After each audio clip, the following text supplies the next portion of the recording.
अपना जीवी की जाएगी।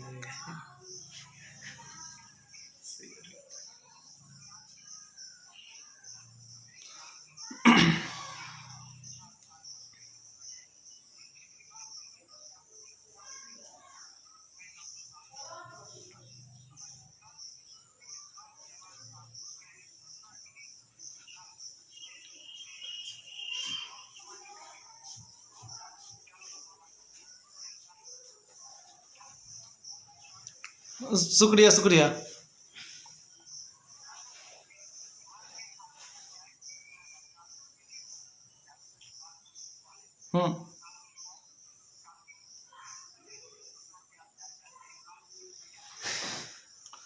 देखिए आसिफ जी, जो बिहार में युवाओं का आत्महत्या का दर दिन प्रतिदिन बढ़ता जा रहा है, इसका हमारे समझ से मुख्य दो कारण हैं। एक, युवाओं को रोजगार नहीं है, और जो छात्र आत्महत्या कर रहे हैं वो छात्रों के साथ शोषण हो रहा है, छात्रों को भी नौकरी नहीं मिल रही है। तो ये दो तबका है, युवा में एक छात्र और एक युवा, एक जो मजदूर हैं, ये दो आत्महत्या बिहार में बहुत ज़्यादा कर रहे हैं। आपको हम बता दें कि पिछले एक महीना का हम रिकॉर्ड देखते हैं तो पूरे बिहार की नहीं, खास करके मेरे जिले छपरा का ही 12 युवा आत्महत्या कर चुके हैं पिछले एक महीने में। तो ये इस तरह की जो रिकॉर्ड सामने निकल कर आ रही है आत्महत्या की, तो आसिफ जी इसको आप आत्महत्या कर सकते हैं, लेकिन ये मेरे समझ के, मेरे हिसाब से ये हत्या है। ये सरकार के द्वारा एक रची गई साजिश है। जी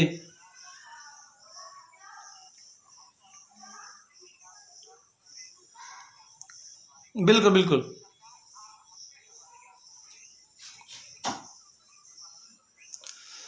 हम इस तौर पे कहना चाहते हैं कि आत्महत्या ये नहीं, ये हत्या है कि बिहार के युवाओं के साथ पिछले 30 सालों से, जब 15 साल दूसरी पार्टी की सरकार रही है, 15 साल अभी जो सुशासन बाबू हैं उनका सरकार है, पिछले 30 सालों से युवाओं के साथ शोषण हो रहा है। युवाओं को सिर्फ ये बता दिया जाता है कि हाँ इस बार जो है बिहार में जॉब का बहुत बड़ा सोर्स मिल जाएगा, बन जाएगा, ये कीजिए वो कीजिए, हर तरह का युवाओं के साथ एक प्रोपेगेंडा किया जाता है। और युवा प्रोपेगेंडा के शिकार होकर आज इस हालात पे पहुंच गए हैं बिहार के युवा, कि आत्महत्या करने के मजबूर हैं। हम आपको बता दें आसिफ जी कि युवा, बिहार के युवा जो हैं वो अन्य राज्यों के युवा से बहुत ज़्यादा परिस्थितियों से लड़ने वाले होते हैं, बहुत ही ओवर कॉन्फिडेंशियल होते हैं। ये आत्महत्या नहीं कर पाते हैं, किसी तरह की परिस्थिति आ जाए आत्महत्या नहीं करते थे। लेकिन पिछले कुछ महीनों में, कुछ सालों से आत्महत्या की जो दर बढ़ी है, इसमें साफ साफ सरकार की नाकामी नजर आती है। सरकार जो है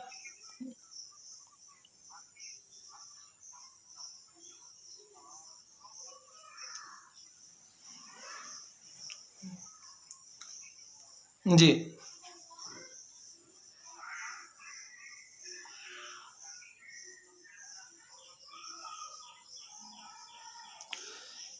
जी लॉकडाउन में जो भी प्रवासी मजदूर या छात्र आत्महत्या कर रहे हैं, उसका सबसे मेन रीज़न यही है, उनके पास जॉब नहीं, उनके पास रोज़गार नहीं था। इसलिए खास करके बिहारी मजदूरों के साथ, बिहारी छात्रों के साथ ये शोषण बहुत ज़्यादा है।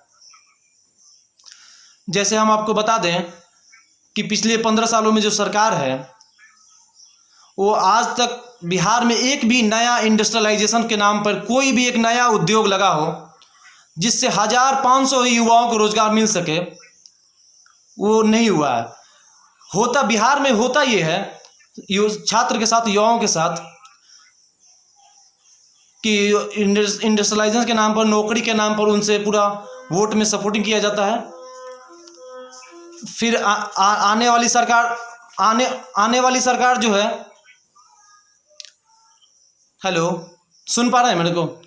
आने वाली जो सरकार है, अभी 15 साल से जो सरकार अभी है सत्ता में, वो आकर भी वही काम कुछ नहीं कर पाती है, ना स्वास्थ्य के क्षेत्र में, ना उद्योग के क्षेत्र में, ना नौकरी के क्षेत्र में, ना इंडस्ट्रियलाइजेशन के क्षेत्र में, कोई क्षेत्र में कोई भी काम नहीं कर पाती है। विपक्ष क्या करती है कि बोलती है कि हम आएंगे तो कर देंगे, हम आएंगे तो कर देंगे। फिर विपक्ष जब सत्ता में आती है फिर वही कुछ नहीं कर पाती है। पिछले 30 सालों में आप देखेंगे रिकॉर्ड, पिछले 30 सालों में जो स्वास्थ्य का हाल था बिहार में और जो अभी है बिल्कुल सेम है, उसमें कोई अंतर नहीं आया है।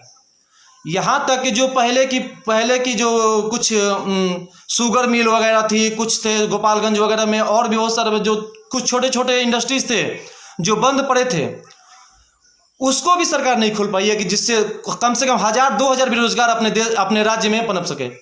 तो जो आत्महत्या जो आप बता रहे हैं कि आत्महत्या का दर दिन पर दिन युवाओं के साथ बढ़ता जा रहा है, उसका मेन और मुख्य कारण यही है, युवा को रोजगार नहीं। और दूसरा जो छात्रों के साथ जो है, छात्र जो आत्महत्या का दर बढ़ा रहे हैं, उनके साथ नौकरी के नाम पर शोषण हो रहा है। आप देख लीजिए, बिहार पुलिस का एग्जाम हो या और भी कोई बिहार लेवल का जो एग्जाम होता है, बिहार दरोगा वाला भी देखे आप मामला जानते होंगे, उसमें पेपर लीक का जो मामला है, बड़े आकाओं के द्वारा पेपर लीक करके सेटिंग करके सब चीज हो जाता है। इसलिए युवा नर्वस होकर, नाराज होकर आत्महत्या पर उतारू हैं।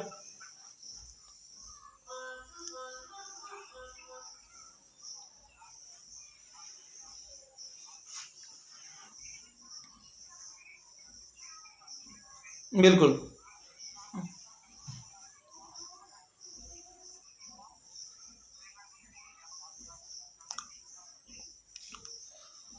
हम आपको बता दें कि हमारे ग्रुप के जो माध्यम से, जो हमारे ग्रुप जो 2018 से चलता, 2017 से चलता चला रहा है, चाहे वो इंडियन यूथ ग्रुप हो या गांव लेवल पे बदलता अपना समाज हो, इसमें युवाओं को अपने बिहार में, खास करके बिहार के युवाओं को किस तरह से परिस्थितियों को जूझने की जो क्षमता है वो अन्य राज्यों के युवाओं में नहीं होगी।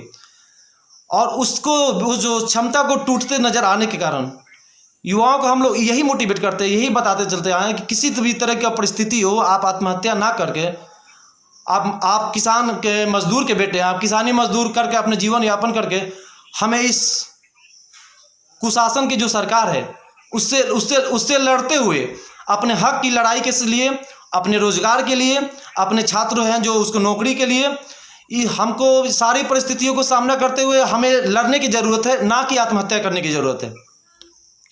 और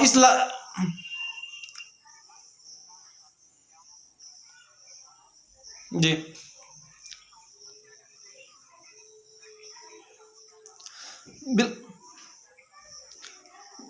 बिल्कुल बिल्कुल बिल्कुल आप जो कह रहे हैं कि पहले की अपेक्षा बिहार में आत्महत्या की संख्या बहुत ज़्यादा बढ़ी हुई है।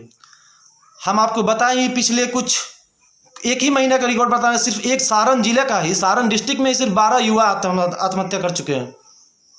तो और बिहार बाकी राज्य में कितना होंगे उतना हम गणना करने की जरूरत नहीं है। तो जो भी नोटबंदी हुआ है और अभी जो कोरोना का मार झेल रहे हैं युवा मजदूर वर्ग, तो इस सारे तरह की परिस्थिति जो है, उसके बाद अभी जो बिहार में कोरोना संक्रमण का जो रेट है, जो दर है, वो दिन प्रतिदिन इंक्रीज करता जा रहा है। तो आने वाले कुछ दिनों में हमको नहीं लगता कि इस पे कुछ सुधार हो सकता है।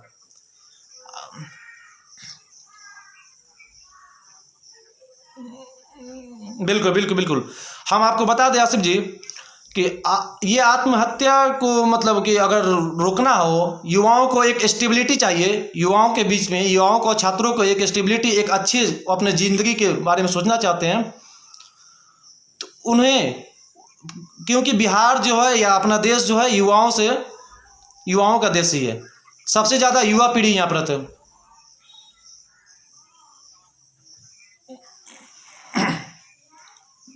बिल्कुल बिल्कुल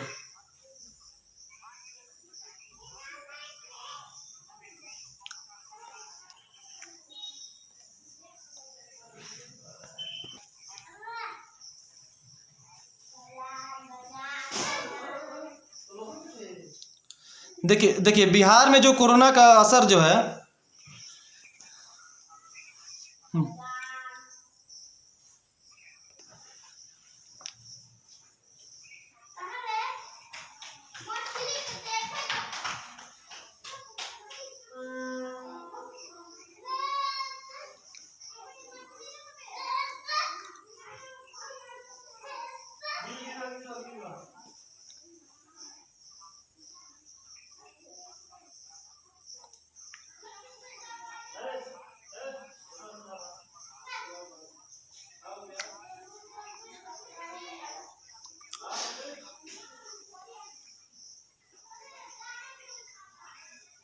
देखिए, बिहार में जो कोरोना का आज संक्रमण जो बढ़ रहा है और जिसका असर आपको नज़र आ रहा है, इसका सबसे मुख्य कारण है सरकार की विफलता। यही है कि सरकार जो सब का सारा काम जो अनप्लान्ड प्री प्लान नहीं कर पा रही है।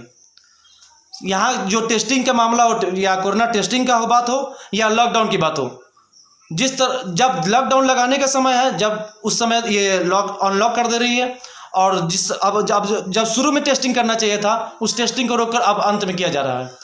आप देख रहे होंगे पिछले की टेस्टिंग की कमी के कारण ही बिहार में आंकड़े कोरोना के बहुत कम आ रहे थे। आज टेस्टिंग का रेट जब इंक्रीज़ किया गया, टेस्टिंग का रेट बढ़ाया गया, उसके बाद से ही संक्रमण के आंकड़े आने बढ़ गए। इसमें सरकार की विफलता सबसे बड़ी यही है कि हमारा जो स्वास्थ्य सिस्टम है, या पटना राजधानी का हो या अन्य जिले के किसी भी स्वास्थ्य सदर अस्पताल का हो, आप दिन प्रतिदिन पिछले 1 हफ्ते 2 हफ्ते में बीते आप देख ही रहे हैं। NMCH का रिपोर्ट देखे होंगे क्या था। अन्य सदर अस्पताल में जिस तरह का लापरवाही है, इसमें ये सारे चीज़ सरकार की नाकामी स्वास्थ्य के लेकर है।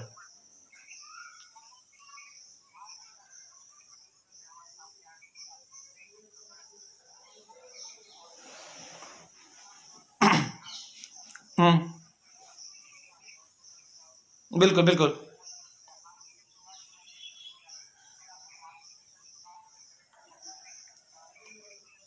हम्म।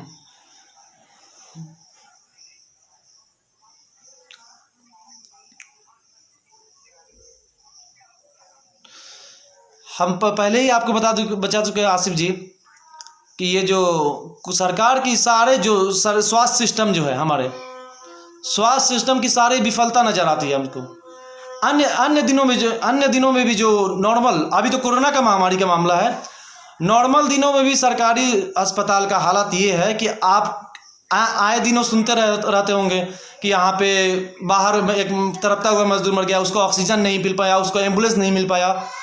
ये सारी जो सुविधाओं की कमी जो है, सुविधाओं की कमी के कारण ही हमारी स्वास्थ्य सिस्टम की जो सुविधा में कमी है, उसके हालात के कारण ही आज मृत्यु दर और इस तरह का गंभीर हालात नज़र आते हैं।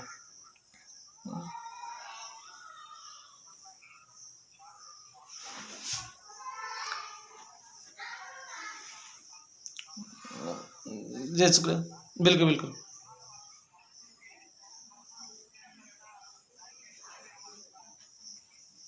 नमस्ते।